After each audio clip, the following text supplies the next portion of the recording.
Hi welcome. ഇന്ന് ഞങ്ങളുടെ കറി ബീഫാണ് കേട്ടോ. ബീഫൊക്കെ വാങ്ങിച്ച് ഞങ്ങളുടെ അച്ഛനാണ് കറി വെക്കുന്നത്.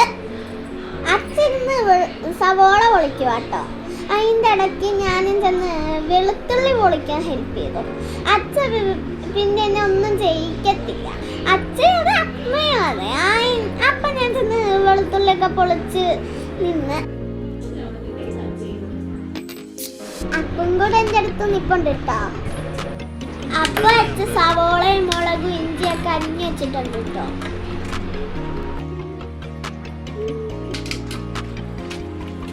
ഇപ്പം നമ്മുടെ ബീഫ് കുറച്ച് വലിയൊരു ഉരുളിയിലേക്ക് മാറ്റുക കേട്ടോ.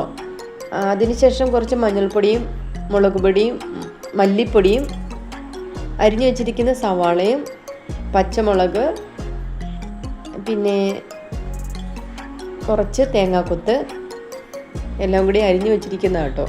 അതെല്ലാം കൂടെ ഒന്ന് മിക്സ് ചെയ്യാൻ വേണ്ടിയിട്ടാണ് ഇടിച്ചു വെച്ചിരിക്കുന്ന ഇഞ്ചി വെളുത്തുള്ളിയുടെ പേസ്റ്റും കുറച്ച് കറിവേപ്പിലയും കൂടി ഇട്ടിട്ട് ആവശ്യത്തിന് ഉപ്പ് കൂടെ ചേർത്തിട്ട് നന്നായിട്ട് ഇളക്കുക കേട്ടോ. നന്നായിട്ടൊന്ന് തിരുമ്മി കുറച്ച് നേരം വെച്ചു കേട്ടോ. ഒരു 10-20 മിനിറ്റ് അവിടെ വെച്ചിരുന്നു. അതിലേക്ക് കുറച്ച് വിനാഗിരി കൂടി ചേർക്കുന്നുണ്ട്. അല്പം വെള്ളം കൊണ്ട് ഇടിച്ച് ഒന്ന് പൊത്തി കുറച്ച് നേരം വെച്ചിരുന്നു കേട്ടോ. അതിനുശേഷം അടുപ്പിൽ വെച്ചിട്ട് നന്നായിട്ട് വേവിച്ചെടുക്കുകയാണേ.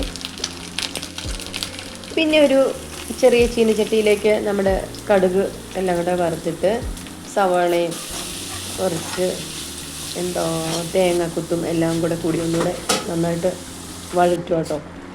നന്നായിട്ട് വഴറ്റിയതിന് ശേഷം അതിലേക്ക് ഇട്ട് കൊടുത്തു. ഇതിൽ വെള്ളമൊക്കെ ഇങ്ങനെ നന്നായിട്ട് വറ്റി വന്നിട്ടുണ്ട് കേട്ടോ. നന്നായിട്ട് അതിൻ്റെ മസാലയൊക്കെ നന്നായിട്ട് ബീഫിലേക്കൊന്ന് പിടിച്ചു വരാൻ വേണ്ടിയിട്ട്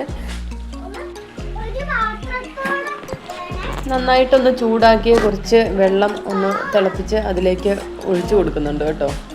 ഒന്നുകൂടെ എല്ലാ മസാല കൂടി ഒന്നുകൂടെ നന്നായിട്ട് വേവാൻ വേണ്ടിയിട്ട് അതിലേക്ക് ഒഴിച്ചു കൊടുത്തിട്ടുണ്ട്. കുറച്ച് നേരം കൂടി ഇത് മൂടി വെച്ച് നന്നായിട്ടൊന്ന് വേവിച്ചിട്ട് നല്ലൊരു പരുവാക്കി എടുക്കാൻ വേണ്ടിയിട്ടാട്ടോ. അപ്പോൾ ഒത്തിരി ചാറില്ലാതെ നല്ലൊരു ഗ്രേവിയായിട്ട് എടുക്കാൻ വേണ്ടിയിട്ട് കുറച്ച് കടുക് പൊട്ടിച്ച് കടുകും എല്ലാം കൂടി താളിച്ച് അതിലേക്ക് ഒഴിക്കാൻ വേണ്ടിയിട്ട് എല്ലാം ഏകദേശമൊക്കെ റെഡി ആയിട്ടിരിക്കുന്ന ഇത് ഒഴിക്കുകയാണ് കേട്ടോ. നല്ല ടേസ്റ്റി ആയിട്ടുള്ള കറി കണ്ടിട്ട് വെള്ളം ഒഴുകുന്നു. എന്തായാലും ഞങ്ങളുടെ അച്ഛൻ വെക്കുന്ന കറി നല്ല സൂപ്പറാണ്.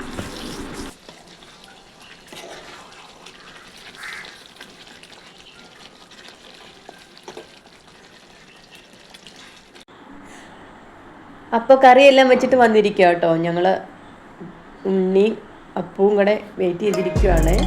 ഞങ്ങളപ്പോൾ ചോറ് കഴിക്കാൻ പോകട്ടോ. ഇനി ഇതുകൂട്ടി ഞങ്ങൾ ചോറ് കഴിക്കും. എൻ്റെ ടേസ്റ്റാണെന്നറിയാ വെക്കുന്നത്.